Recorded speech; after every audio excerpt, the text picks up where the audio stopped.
Hello everyone, welcome to the history class of class 9.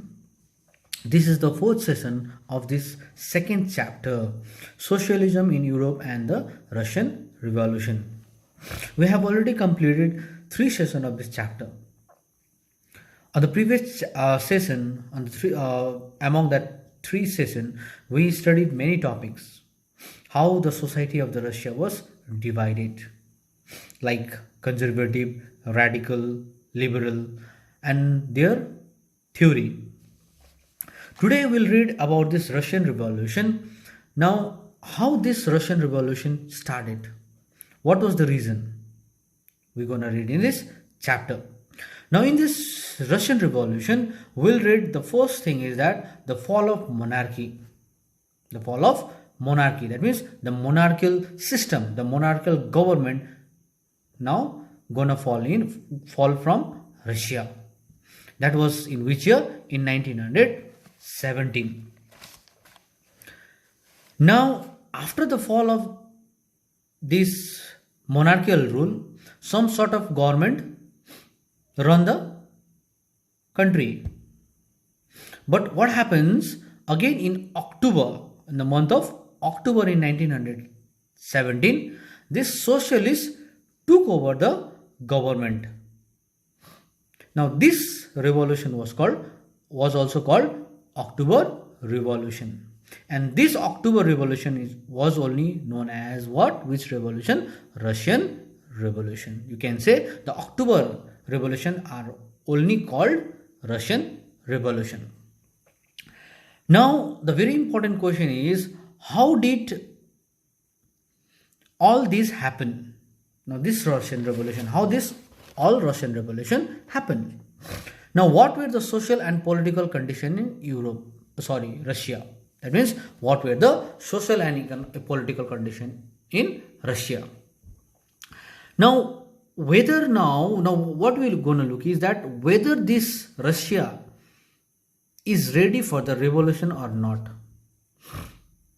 It is not easy for any revolution, right? If you want to go for a war, for an example,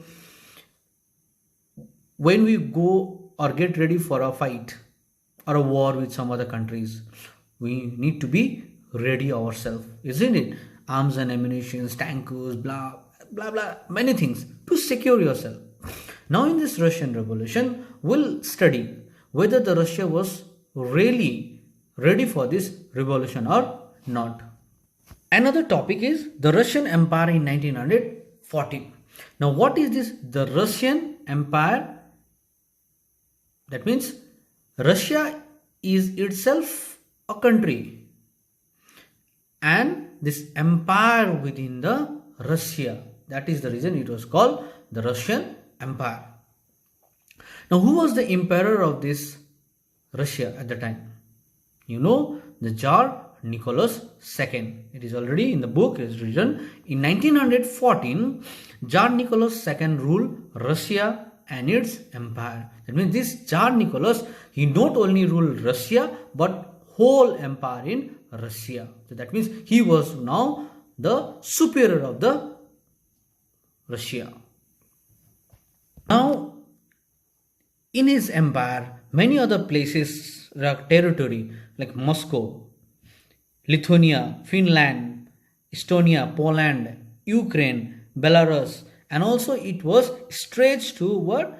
Pacific and comprised today's Central Asian states, well as Georgia, Armenia, and Azerbaijan. So these are the places where Tsar Nicholas had his power, his empire.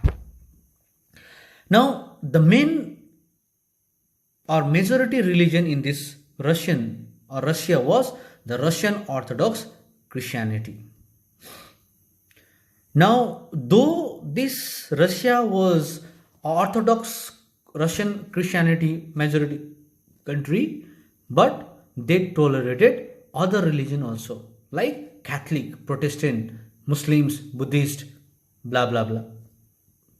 Now, this Protestant, Catholics, or you can say Russian Orthodox Christianity, like it is a Christian. What? What happened? There are many, for an example, in Muslims, in Hindu, there are, we cannot say like Hindu, not only Hindu or Muslims. This Hindu Muslims are also divided into different sects, isn't it? So same as in this Christianity also, these Christians are divided into many parts or sects. For an example, CNI, UCNI, El Shaddai, Protestant, Catholics, so these are the things. But the good things was here, they were all tolerated religions, many religions, even Muslims, Buddhist and other religions, Christian religions. Now, this socialism, why it was getting popular? Because it was in favor of the workers and laborers. These workers and labor, they started supporting socialism, and slowly this socialism was getting popular in Russia.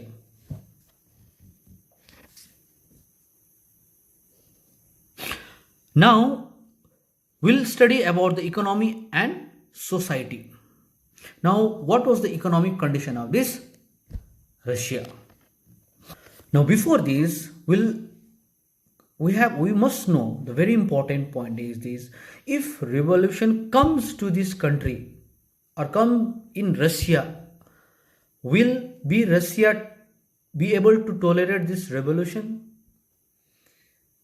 What will be the economic and social condition of Russia?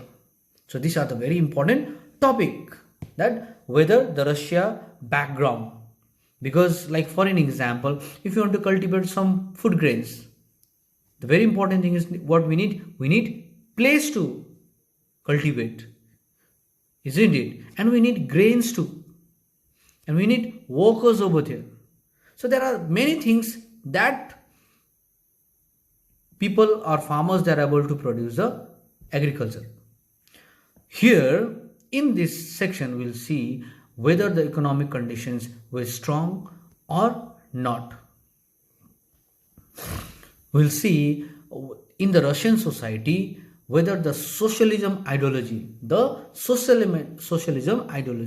will be able to survive in Russia or not. This is also the very important topic. Now let's come to the Russian economic. Now it is the beginning of the 20th century. The vast majority of the Russia people were agriculturists. The very important thing, that agricultural country, Russia was an agriculturalist country. Now Russia in the present is one of the most developed and powerful country in the world, Russia. But at the time, you can see it was mainly agriculturalist, and 85% of population were engaged in agriculture. Beside that, if you see to the Western countries like England, Germany, France, in proportion, if you see this Germany, France, England, and the proportion of this Russia, the agricultural part we see, the Russia has more proportion in compared to this Germany, France, and England. In Russia, 85%, and if you see Germany, France, and England, 30 to 40% people were engaged in agriculture. Now, how this Russia will gain power in, or how this Russia will come to the path of development? In Russia, you can see the farmers, the cultivators who used to produce agricultural grains and all, they used to produce for the market as well as for their own needs, because beside that they don't have any other way to earn, because mostly people were dependent on the agriculture. And at the time Russia was one of the major exporter of grains. At the time Russia was the main, or you can say the major exporter of grains in Europe. See page number 31 on the second paragraph. Like it's written, industry was found in pockets. Industry in Russia was found in pocket. It doesn't mean that it was found in a shirt pocket or a pant pocket, okay? It's just a word. It means to say industries was found in a pocket. Means in Russia, the industries was started in a very small part. Slowly and slowly and slowly, this small pocket became a big bag. So this is called what? Development. Prominent industrial area were Petersburg, St. Petersburg and Moscow. Craftsmen undertook much of the production, but large factories existed alongside with craft workshop. Craftsman or craft workshop means like small scale industries, like cottage type of industry, or you can say small scale industries come in this crafts. So this type of industries were in Russia at the time. What happened? Many factories were set up. Many factories were also set up in 1890s when Russia railway network was extended. Now railway. Now let's talk about railway. Now railway, why at the time railway was very important factors? Because railway played important factors because it helped to import and export the things from the country. Now, because of this railway, what happened, in 1890, when railway expanded in Russia, the foreign investment increased in Russia. That means the foreign investment, they started investing in the country, in Russia. For an example, in India, many foreign companies, they are investing in India. Why? They see money. For an example, Samsung, the Chinese company like Oppo, Vivo, Apple, they are investing their money in country, in India. Why? They see that the countries are getting developed. India is still a developing country. They found money.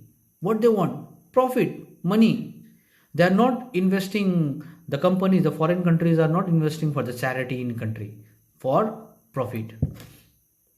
So now what happened? As the railway extended, here the foreign investment in the countries also increased. Now coal productions doubled at the time. Just think like the coal production was only 10%, but after this investment and our railway expanded, foreign investment came to the country. What happened? From 10 to it became to 20%. And iron and steel quadruple. Quadruple means 4 times. If it is for 10%, now it became 40 to 50%. It increased to 4 times. So here we come to know that economic condition of the Russia was developing. Now another problem in Russia was what? Most of the industries were private. The socialist, before we read in Karl Marx said that the profit has to be divided among the people. Socialism, the theory of socialism was only that. No, they were against the individual property. The theory of socialism was they think that the property should be in common as a whole. But most of the industries in Russia were private. Now, another margin of profit. Why these industrialist owners, they need profit, or why they want profit? Because the simple thing is that they want profit because the industries was there, isn't it? Factory was theirs. So that is the reason they want profit in the profit from the industry. Now you can say like the industrial owners, the main objective of the industrial basic objective was profit maximization. They want more and more profit.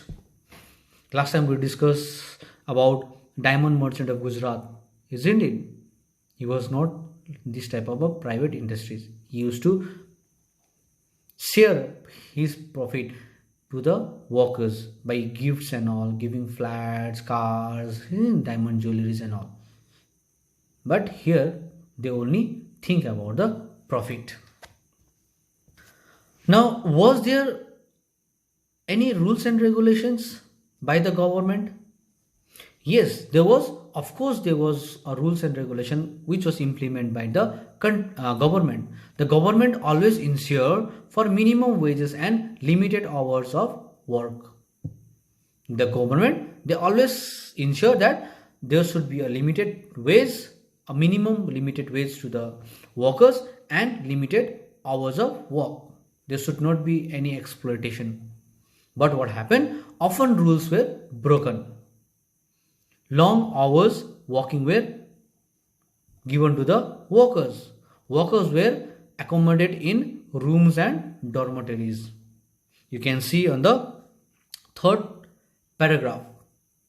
But factories inspector could not prevent rules being broken. They could not prevent, they could not stop these rules to be broken. Accommodations varied from rooms to dormitories. There was no like a multinational company, isn't it? It was not a multinational company where they'll give a 3-star, 5-star hotels facility. You can see on page number 31, you can say figure 5. You see unemployed peasants in pre-war St. Petersburg. Many people they survived by eating a charitable kitchens and living in poor houses.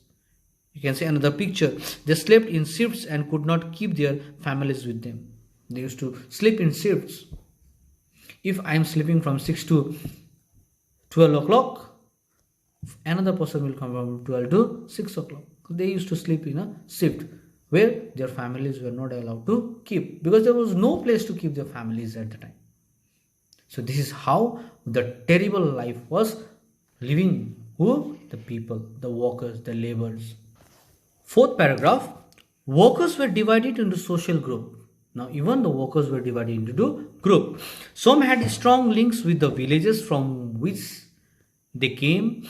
Others had settled in cities permanently. Workers were divided by skills. That means the workers were divided by the skills. Like in companies and all, like they also separate the workers with the help of experience and their education, isn't it? So here also the workers were divided according to their skills. A metal worker of St. Petersburg recalled themselves. Metal workers considered themselves aristocrats among other workers. They used to think we are superior. The metal workers in Russia, in St. Petersburg, they used to think that they were superior because they used to think that we are skilled, more skilled. So that is why they were little bit, they used to think bhankar, you call it in Hindi, bhankar. Their occupations demanded more training and skill. That means the metal workers, their job needs more training, skills and also experience. So that is the reason they used to think themselves a superior. At the time, women made up 31% in 100, 31% were women working in the factories and industries. But the thing was over here, discriminations in wages. The women were paid less wages in comparison to men. That means only between half and 3/4 of a man wage. Supposedly, if a man wage is 100 rupees, the women were only paid only 60 to 70 rupees. So that means half, or you can say 3/4 of a man wage. Division among workers showed themselves in dress and manners too.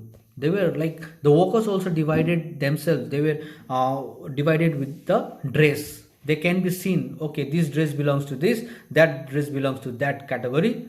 So this is how the workers were divided. Some workers formed associations to help members in times of unemployment or financial hardship, but such associations were few. We read in the previous session also. They formed a union, association. Why? Because it is easy for the workers in emergency in future. Whoever the people or workers were member of the association or union, if some difficulties comes in the future, this association or unions, they used to help that workers. Despite division, despite the workers from the different category, workers did unite to strike work when they disagreed with employers about dismissal of work condition. So they were united when someone were dismissed from the work without any reason. Sometimes it happens in the working in the factories, industries or companies and all. without any reason they fired. So here in this condition, the workers, they used to be united. For an example, like if you go to Siliguri, go and give one tight slap to rickshawala, whole rickshawala will come and bang you, man. So they have their association, they have their union. Compare in Kishanganj also, like give one slap to one toto wala, no, every toto wala will go strike next day. It is called a union. Every association, they have their own union. They will help in the time of their difficulties. In the countryside, you know what I mean a countryside?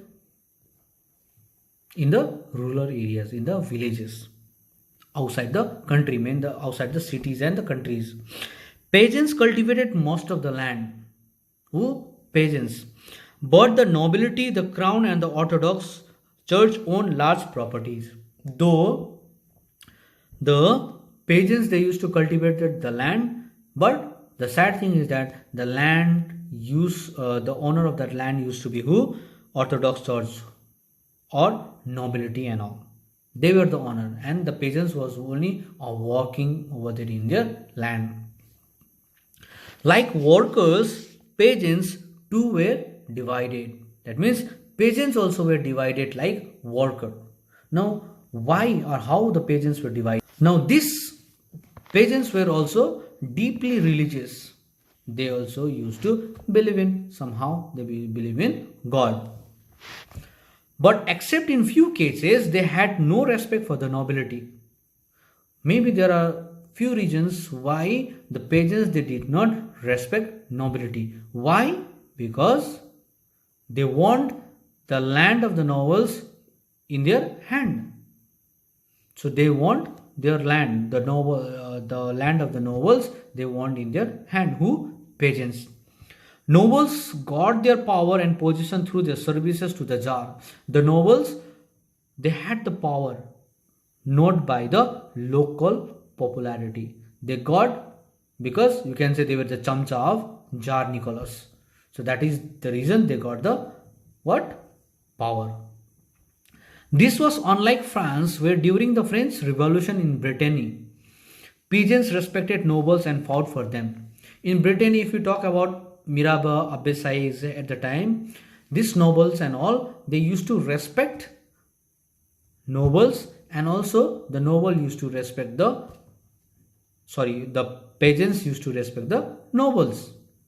But here in this Russia, this totally they were against the nobility. That means they did not have any respect to the nobles. In Russia, peasants wanted the land of the nobles to be given to them. They wanted, as I already told you, the peasants in Russia, they want back land of the nobles in their hand. Frequently, they refuse to pay rent. Now these peasants, they are like agitation. They are doing type of agitations. How? They refuse to pay rent and even murder landlords. Even they started killing the landlords, and they refused to pay the rents and all. In 1902, what happened? This occurred on a large scale in South Russia. That means all the peasants of Russia came together, and this became, it was a small first, it became big. And in 1905, such incident took place all over Russia. Somehow it was started in 1902, and in 1905, almost this incident took almost all over Russia. Russian peasants were different from other European peasants in another way. How Russian peasants were different from other European peasants? Because they pooled their lands together periodically, and their commune means as a whole, isn't it? And divided it according to the needs of the individual families. That means the peasants, see now here, now peasants were also divided according to their property. Some of the peasants, they used to have small land. The peasants, they used to have their small land, and the other peasants, those who did not have any land, they used to come on a lower class, and the peasants, those who used to have in a upper, they used to come on a upper class. Guys, Hope you understood till here. We'll meet on another session. Please comment if you have any doubts in this topic. Okay, till then, take care. Bye bye.